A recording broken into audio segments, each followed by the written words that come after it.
In this video, I'm going to share with you the 7 habits to increase your confidence. See, the truth is, we're all seeking confidence. But if you're someone who's ever lacked confidence, felt insecure, or had moments of uncertainty or instability, this video is for you. The first thing that confident people do is that they work through their past. Often, our anxiety and insecurity comes not from where we are now, but what we've been through before. We think that what we went through was something we deserved, or we feel what we went through defines who we are today, and that makes us feel a lack of confidence. Confident people, however, don't let their past live as it is. They try to make sense of it. They try to learn how they can navigate through those past experiences and see how they've been effective. I want to share with you a really practical activity you can do. What are the gifts that you received from your parents? What are the skills? What are the qualities? What are the abilities that you gained from their parenting? When you realize that, you're already reaffirming the definition. As you learn to assure yourselves and become confident about the abilities and qualities you have, you're creating confidence. Now, I also want you to reflect on what you believe are the gaps that you may have received from your background. What are the areas of your life that you feel you missed out on that make you feel insecure? When you understand that, you start to recognize that this isn't a gap in you. It's a gap or a hole in your experience. Now remember, you can always improve your experience. You can always improve yourself. But first, we have to conquer the past by trying to understand it. The second way to develop confidence is to construct a high-value skill. When we have a high-value skill, we learn to value ourselves and we don't let other people dictate our value. A lot of the time we don't feel confident is because we don't feel we have something to offer. But here's the thing, each and every person has a genius and has unique potential, but we have to turn that potential into an expertise through practice. For me, I remember being an extremely shy kid growing up. My parents forced me to go to public speaking and drama school from age 11 through to age 18. I realized that as I developed the skill to articulate and communicate effectively, it allowed me to be more confident. And then my confidence was gained when I learned through the Vedas, when I lived with the monks and learned how to meditate. As soon as you start to learn a high-value skill, you start to develop your confidence. Young people especially struggle because they feel like a generalist. They feel like they're okay at everything. When we can actually focus on mastery, we start to develop confidence. And this is a healthy way of developing confidence, because in the pursuit of mastery, you will overcome lots of challenges. You will have to develop resilience. You'll actually have to deal with setback and failure. Now your confidence is not based on arrogance or cockiness. Your confidence is based on your ability to deal with challenging situations. Your skill could be anything. Marketing, technology, acting, singing, web design, photography, videography, the list goes on. I want you to schedule your next 4 weekends to be experimenting with a new skill or a new class or workshop.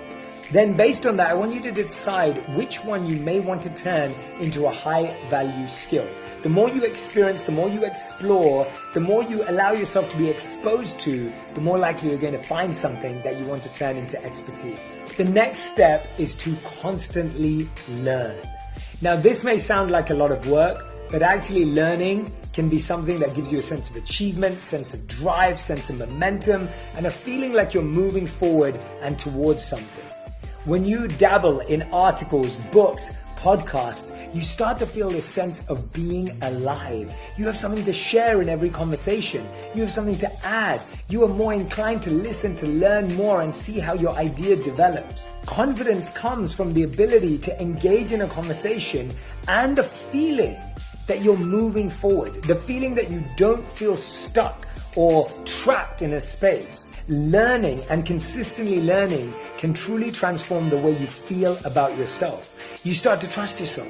You think to yourself, wow, I remember this from what I read last week. I was able to apply that idea at work today. When you start to connect the dots around what you're learning and what you're growing in, that makes you feel a sense of confidence. One of my favorite ways to practice this method is by using the Blinkist app. You can learn so much from over 4,000 non-fiction books that they've simplified into short blinks. These blinks help you understand the summary and the essence of each book that exists on the platform. You can also listen to the blinks if you're traveling or moving around or prefer not to read. The fourth step is to be compassionate. When you're compassionate toward yourself, you give yourself a break for not knowing everything or getting everything right all the time. I used to think that if every time a client asked me a question, I could give the perfect, best, most powerful answer, then that was what made me valuable. I started to realize that I couldn't fix someone's problems through an answer. I started to recognize that listening, understanding, creating content that allowed me to think more broadly and deeply was actually going to be more useful to someone when they could make sense of it themselves. Having compassion for myself and realizing I didn't have to be perfect all the time, which is impossible for each and every person, allowed me to actually find my unique potential. And my clients, what they really enjoyed was the conversation that came out of it, not that they were impressed by a speedy response. Remember, it's not about being perfect. Confidence shows that you're okay with being wrong, you're okay with not knowing, and you're okay with desiring to learn and research so you can expand your skills. Usually when people work hard, they become more hard-hearted. They become more cold, they start to judge people more because they think they're doing more than others. But when you work hard for the right purpose and the right reasons, you actually become more soft-hearted. That soft-heartedness makes you more compassionate and empathetic to realizing if you've had to work so hard, imagine how difficult it is for others. You start to understand their journey better. The next step is called calm responses. Confidence comes not from reacting fast, but responding slowly. Sometimes the person who speaks the least, their opinion matters the most because they're not saying a lot, they're listening, processing, and then responding. And when they speak, people listen. Why? Because they don't waste words. They don't come across hasty. They've genuinely thought about everyone's opinion in the room. They've taken the time to process it. Remember, less is more. Be mindful and calm in your responses. Take a moment and respond at the pace of love or the rhythm of love. Don't act out of force or haste. How can you feel confident if you feel rushed, if you feel forced to say something? Go at your own pace in your own time. A lot of the time we don't feel confident because we're desperately seeking validation from others.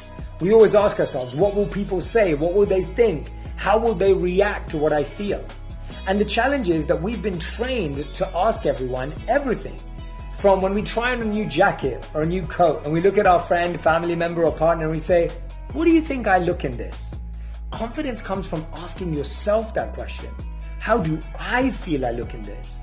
Often we message our friends and family and say, where do you want to go for dinner tonight? What would you like to do? It's really important that we also get to know ourselves and ask ourselves, what would I like to do?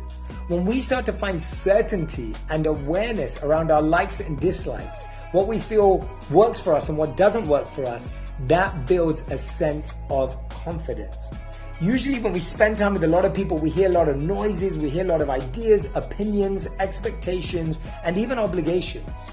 But when you start to find time with yourself, you can ask yourself deeper questions. Ask yourself how you truly feel about something and what your genuine beliefs are. Then you can act on that internal certainty rather than all of the external uncertainty. And finally, the people that are confident because they competently prepare. Preparation is so underestimated in every field. If you're confident, it's not because you just have a sense of self-belief.